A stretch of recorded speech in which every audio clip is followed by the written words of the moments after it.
E aí, meus irmãos em Cristo, tudo bem? Olha eu aqui de novo. Tudo bem com vocês? Espero que esteja tudo nos conformes. Tudo bem?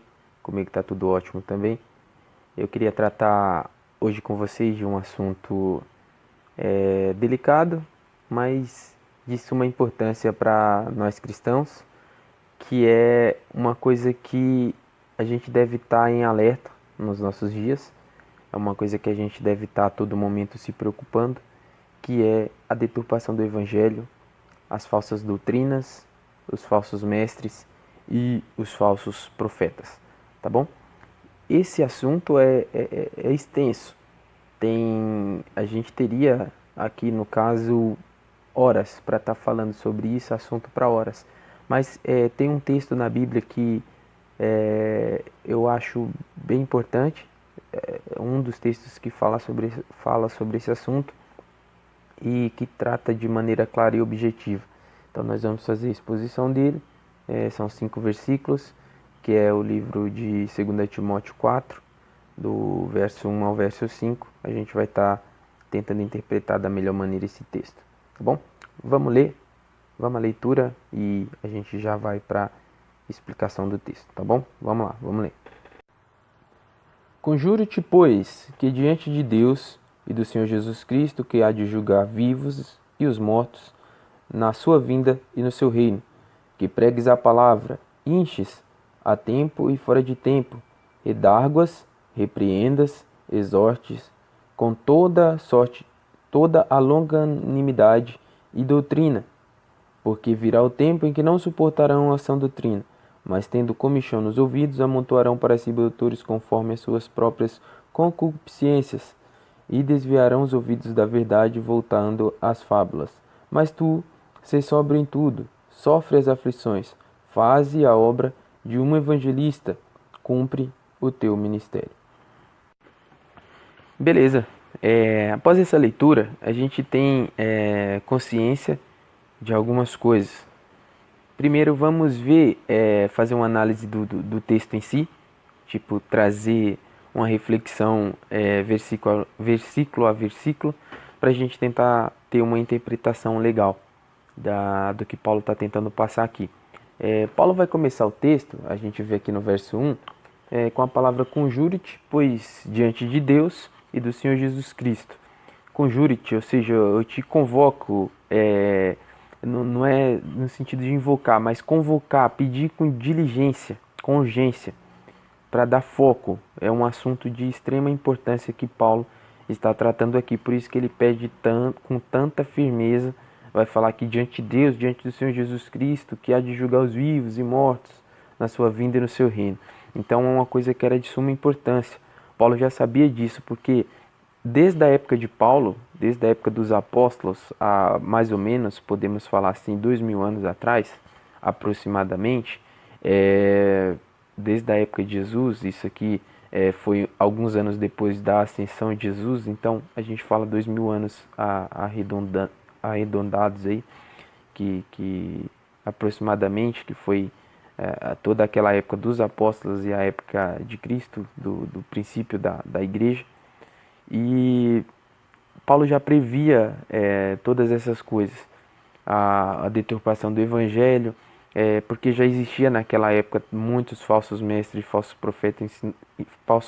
profetas ensinando falsas doutrinas e deturpando o evangelho e sendo um risco para os cristãos, os futuros cristãos e o futuro da igreja.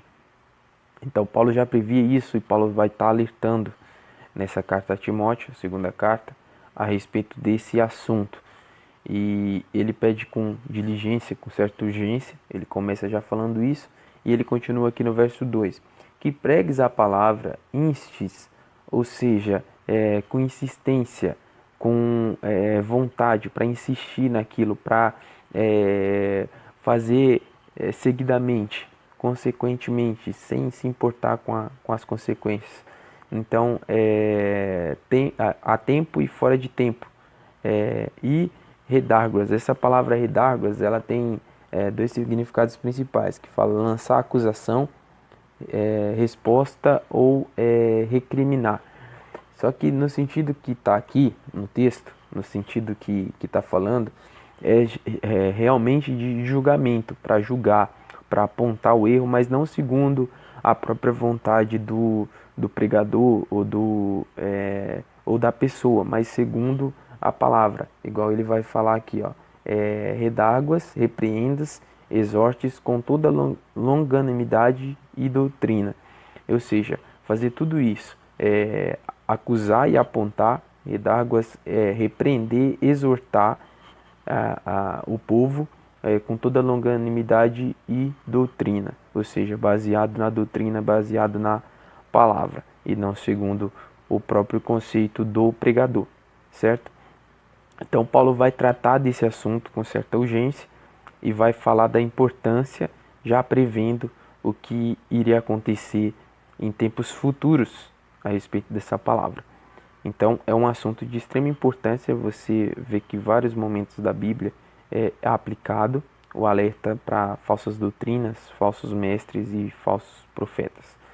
E ele vai continuar agora num assunto mais importante para a gente entrar de vez nesse assunto. Ele vai assim, porque virá, ou seja, virá, Paulo está prevendo, o tempo em que não suportarão essa doutrina, mas tendo comichão nos ouvidos, comichão, coceira nos ouvidos, é como se tivesse coceira, amontoarão para si doutores conforme as suas próprias concupiscências. Ou seja, o que Paulo está prevendo aqui que iria acontecer? Chegarão dias em que simplesmente não suportarão mais a sã doutrina, ou seja, não suportarão ouvir a verdade. Chegará um tempo que existirá, aqui Paulo está falando também incluso o povo de Deus, não somente ímpios, mas o povo de Deus, não suportarão mais ouvir, se é que a gente pode chamar, né, de povo de Deus, esses cristãos, mas esses evangélicos, não cristãos, esses evangélicos, se é que a gente pode chamar de povo de Deus, não suportarão mais ouvir a verdade, a sã doutrina, a palavra como ela é. Vão ter coceira nos ouvidos. Agora eu chamo vocês e abro um parêntese aqui para a gente discutir uma coisa. O que a gente está vendo nas nossas igrejas hoje? Será que não é isso? Será que a gente não está vendo, de certa forma, o evangelho sendo deturpado, o evangelho sendo distorcido, pessoas pregando mentiras em cima dos púlpitos, pregando o que não vive e muitas vezes pregando mentiras e heresias, e as pessoas estão gostando disso? Reparem nas igrejas famosas, das campanhas televisivas, dos milagres, dos acontecimentos, das campanhas de cura, libertação e prosperidade. Quantas pessoas estão atrás desse povo, atrás de profecias, atrás de revelações? Agora vê uma igreja que prega verdadeiramente a mensagem da cruz, a palavra em sua essência, que tenta, dentro da nossa limitação humana, busca de todo o coração ao Senhor e busca trazer o seu evangelho na sua essência. Veja como essas igrejas estão. Se estão tão cheias quanto essas igrejas da teologia da prosperidade. Então Paulo previu isso. Haverá um tempo que não suportarão a sã doutrina, mas dariam coceira nos ouvidos e amontoariam para si doutores conforme as suas próprias concupiscências. Ou seja, amontoarão para si doutores, ou seja, pessoas, pregadores, pastores, doutores da lei, assim como falavam eram os fariseus e os escribas, amontoarão para eles pessoas segundo a sua própria vontade, ou seja, vão ouvir aquilo que quer. O que acontece hoje com esses pregadores, principalmente pregadores itinerantes? Esses pregadores que vivem, por incrível que pareça, vivem da palavra de Deus. Não trabalham, não têm profissão, a profissão dele pregar. Cobra para pregar a palavra de Deus. É óbvio, ele é um profissional. Então, se você for ver um pregador desse, ele não é simplesmente um homem de Deus, ele é um profissional da palavra. Ou seja, ele é profissional, ele tem que agradar o seu cliente, porque senão ele não volta. É óbvio. No mundo capitalista, se você tem uma empresa, você tem um negócio, você precisa agradar o seu cliente e deixar ele satisfeito, porque senão você não volta.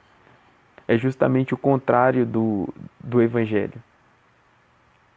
Hoje, principalmente, quando você decide tomar um caminho diferente e pregar a verdade, e ao encontro do que Paulo está falando aqui, dificilmente você volta no lugar para pregar. Dificilmente você tem uma oportunidade de pregar. As pessoas têm medo de você falar.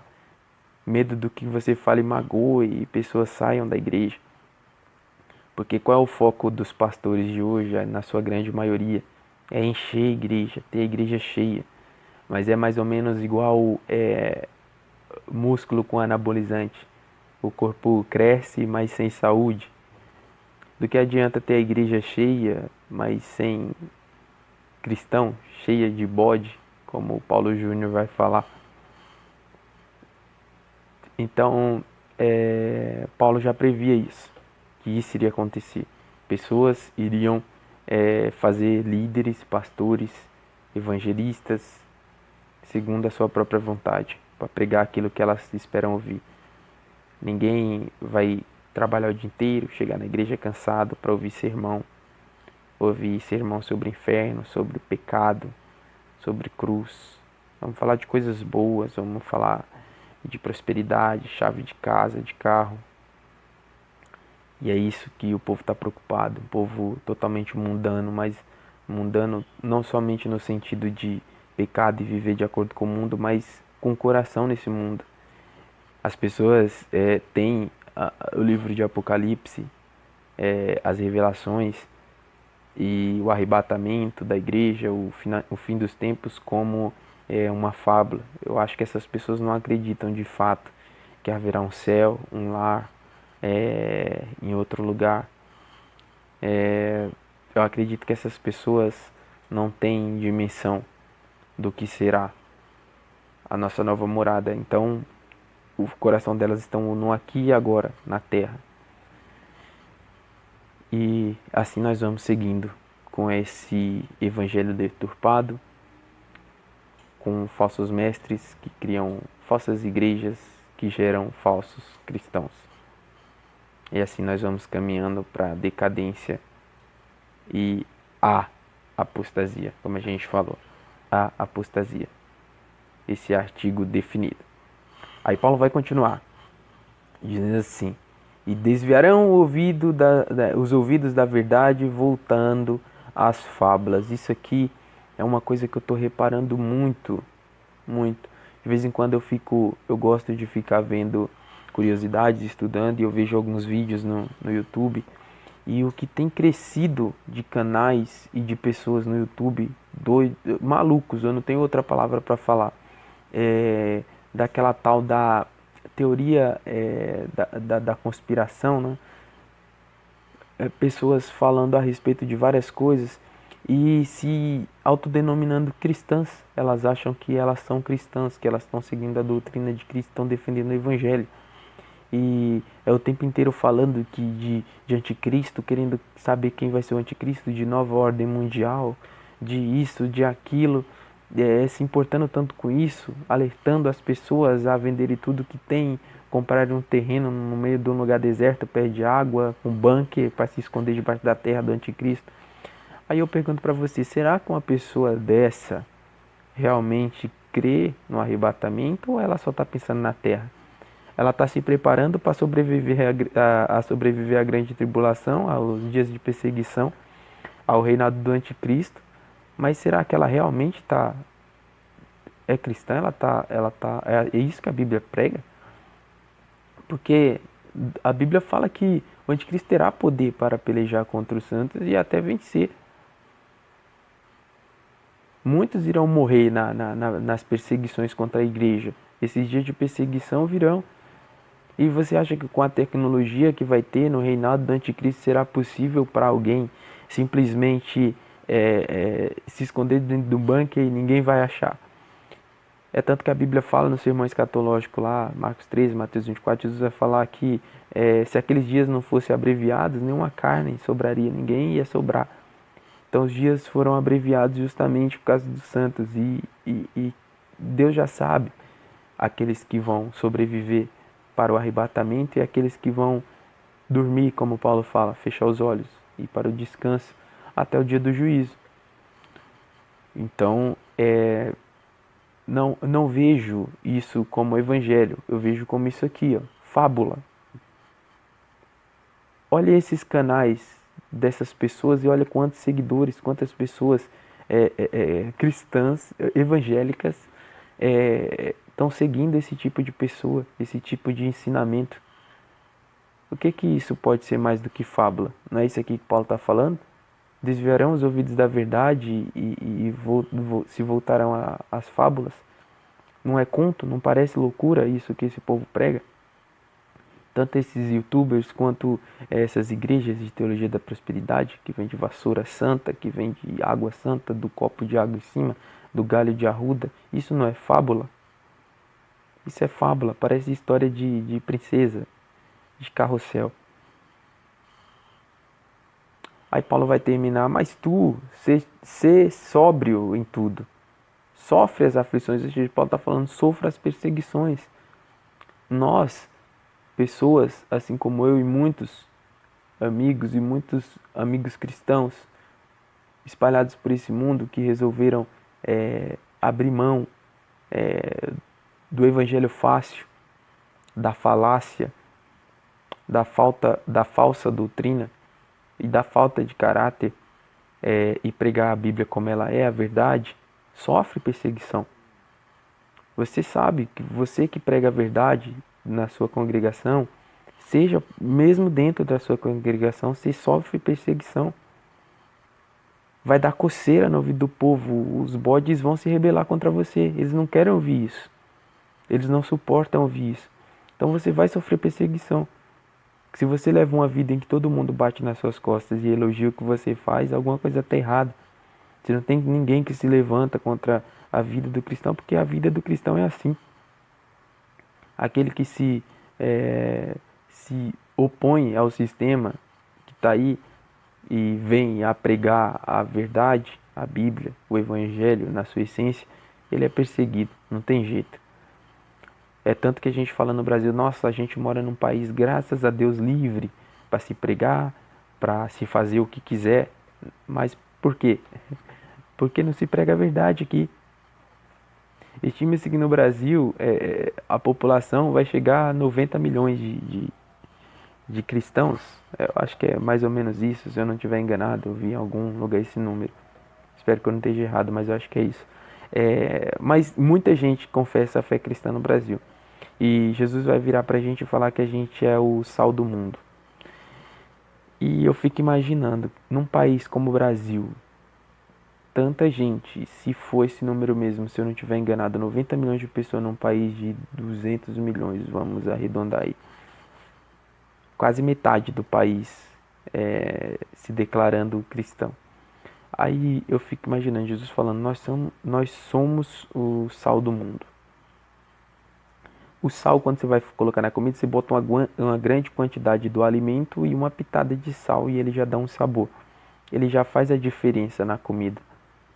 Agora você vê quase metade. Se você colocasse metade de arroz, por exemplo, e metade de sal na panela, não ia dar para comer. Você não ia conseguir. Porque um pouquinho de sal já faz a diferença, né?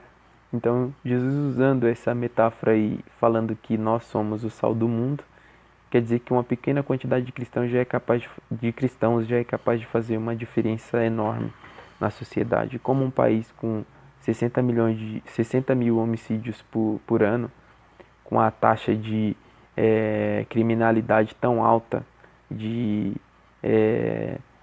homossexualismo, de tanta coisa errada que a gente está vendo na nossa nação, corrupção, tanta coisa. tudo entrando no eixo indo no caminho da devassidão social mesmo, da corrupção do homem em decomposição. Como que um país desse vai ter esse número de evangélicos? Então, há alguma coisa errada. As igrejas crescem, enchem o país, várias denominações.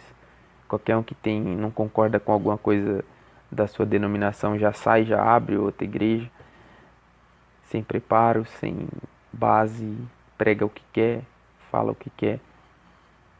E o pior de tudo, pessoas seguem. Não existe palhaço sem plateia.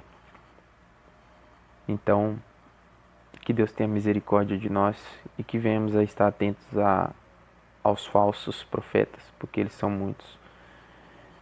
E venhamos a voltar os nossos ouvidos à palavra de Deus e ao Evangelho verdadeiro.